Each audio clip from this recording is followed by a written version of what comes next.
E agradecer pelo convite. Provavelmente seria importante fazer referência que esse estudo é um resultado de uma parceria, digamos, institucional grande, em termos de pessoas envolvidas no exercício. Foi um estudo que saiu graças ao envolvimento direto do Ministério da Planificação e Desenvolvimento, juntamente com a Unicef, a Universidade das Nações Unidas, a UNIDA, e a Universidade de Copenhaga, que dão assistência técnica ao governo, mas estão baseadas no Ministério da Planificação e Desenvolvimento.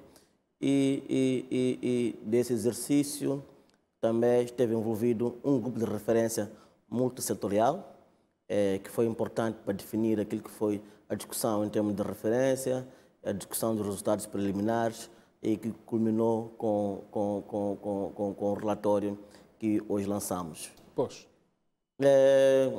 Em termos de resultados, principal que nós temos é que a pobreza multidimensional continua, digamos, o que nós fizemos foi avaliar 3 rondas de OFs, que são inquéritos orçamentos familiares recolhidos pelo INE, e desse inquérito orçamento familiar, que é 2014-2015, 2019-2020 e 2022. Dessa análise desses dados, foi identificado que a pobreza multidimensional, em termos de horizonte temporal que estamos a analisar, 2014-2022, ela estagnou. Não houve, assim, digamos, diferenças entre esses diferentes períodos. Desde 2014, estamos a falar de 46% da pobreza multidimensional. Reduziu depois para 44% e, por fim, em 2022, para 41%. Então, conseguimos perceber que não houve, assim, tanta mudança ao longo do tempo. A pobreza multidimensional é uma alternativa, digamos, boa de querer perceber aquilo que são as privações que as crianças sofrem. Temos pobreza multidimensional, que olha a pobreza do consumo, que olha para aquilo que é o consumo dos agregados familiares, e a pobreza multidimensional tenta olhar para diferentes dimensões específicas que uma criança pode estar privada. Temos dentro do relatório cerca de 8 dimensões, e cada dimensão tem indicadores específicos para tentar dar a entender o que estamos a avaliar. Por exemplo, temos o indicador, a dimensão de família. Identificamos 12 indicadores, onde um deles faz referência se tem os pais, digamos, vivos, um dos pais vivos, porque sabemos que criança órfã tem suas limitações, suas dificuldades. Também temos dentro dessa dimensão família, que é também a união prematura, que destaca também aquilo que seria a privação que a criança possa ter. Sabemos que as uniões prematuras retiram, se calhar, alguns direitos que a criança poderia se fazer sentir, porque uma criança num casamento inicia alguma atividade, se calhar, ou alguma uma ação específica de uma pessoa adulta, retirando-lhe aquilo que seriam todas as ações específicas que ela deveria viver no momento, digamos, da idade necessária. Se calhar também fazer referência que nós, na nossa análise desses dados, dividimos, digamos, em faixas etárias as análises das crianças, porque percebemos que diferentes idades também têm diferentes necessidades. Por exemplo, temos de 0 aos 4 anos, e temos também lá as dimensões, indicadores específicos para essa idade. Digamos, principal seria aquilo que é de nutrição. Tentamos observar aquilo que são a desnutrição aguda, a desnutrição diferentes tipos de nutrição que nós Exato.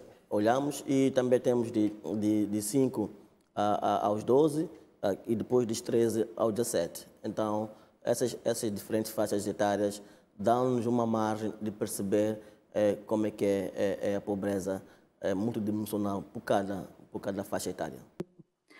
Eu penso que, mais do que falar da pobreza infantil, estes números também refletem o estado de pobreza no geral, de todo o país, refletem também o impacto que os choques que nós tivemos nos últimos anos, que estão muito bem descritos no relatório, impactaram na forma como o desenvolvimento foi construído nos últimos anos, a questão da crise da dívida, começando por aí, mas também tivemos 2 ou 3 anos de interregno por causa da Covid-19.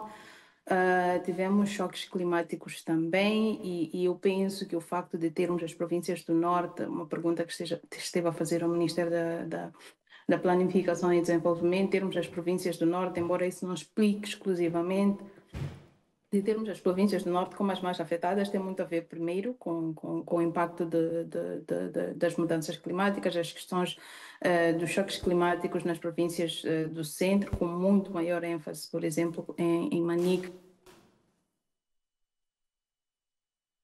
todo praticamente, com Cabo Delgado a liderar, não apenas com os choques climáticos, mas também com a questão do conflito. Então, nós temos um contexto extremamente complexo no norte do país, mas também no centro, que é, de alguma forma, explicado não apenas pelo conflito, pelo número de deslocados que nós tivemos nos últimos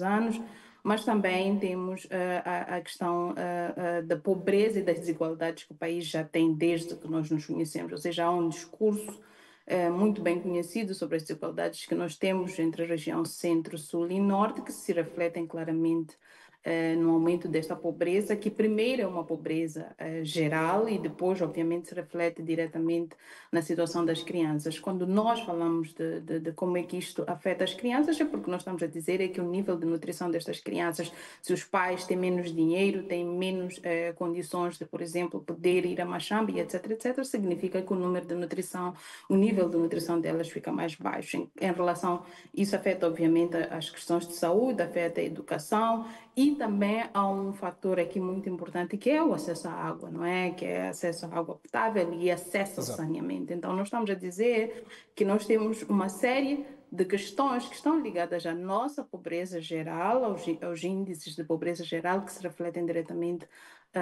na pobreza infantil e obrigam, por exemplo, as crianças a estarem mais expostas a uniões prematuras, tal como está escrito no relatório, mas mais do que isso é o trabalho infantil. Sabemos que nos últimos anos Moçambique não fez os avanços que poderia fazer. Há alguns ganhos, por exemplo, reduziu a mortalidade infantil, materna, mas no global a pobreza continua a acompanhar a população moçambicana.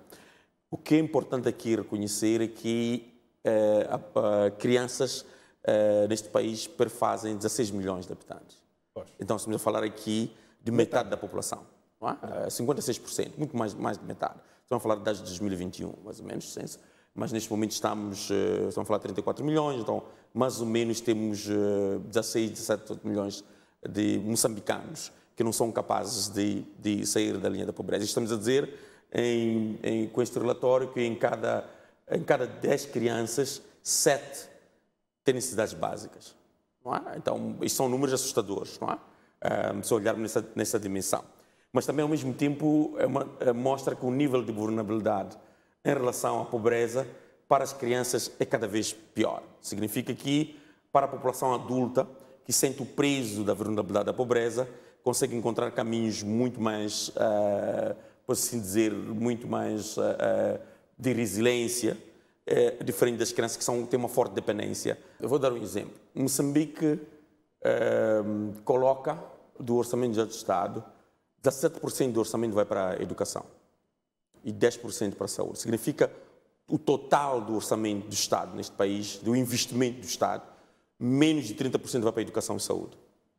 Sabendo que o peso das doenças da mortalidade infantil é em doenças evitáveis, malária, pneumonia e diarreias. Okay? Na educação, nós temos, na saúde infantil, temos 40% de desnutrição crónica. Significa que esta criança de 0 a 5 anos, ela não teve acesso a cuidados de saúde, se não conseguiu, se não morreu, né, de 0 a 5 anos, significa que não teve todos os cuidados, ela vai ter problemas de crescimento, por exemplo, de uma educação condigna. Aí entramos noutra dimensão, a dimensão que é de resultado escolar. Não é? Então, o que nós estamos a ver é que essa pobreza é muito adicional porque ela afeta todo o ecossistema, podemos assim dizer, do desenvolvimento humano. Estamos a dizer, esta criança provavelmente ela consegue sobreviver até os 5 anos com muito custo. Grande parte delas morrem por doenças evitáveis, antes de 5 anos. Quando atinge 5 anos, continua com 40% dela chega à escola com uma desnutrição crónica. Não é? Este é o outro fator que afeta a questão do desenvolvimento psicomotor e da aprendizado. E sabemos, acima de tudo, que Moçambique tem outra dimensão. Por exemplo, vou dar um exemplo, Moçambique é um dos países que tem um grande peso das doenças da HIV. Quando você fala de grande peso das doenças da HIV no país, você está a dizer que temos um país com uma forte população de orfandade, não? Órfãos. Não é? Então, significa que tem uma grande população pobre que não tem condições de parentesco e de apoio social. Não é?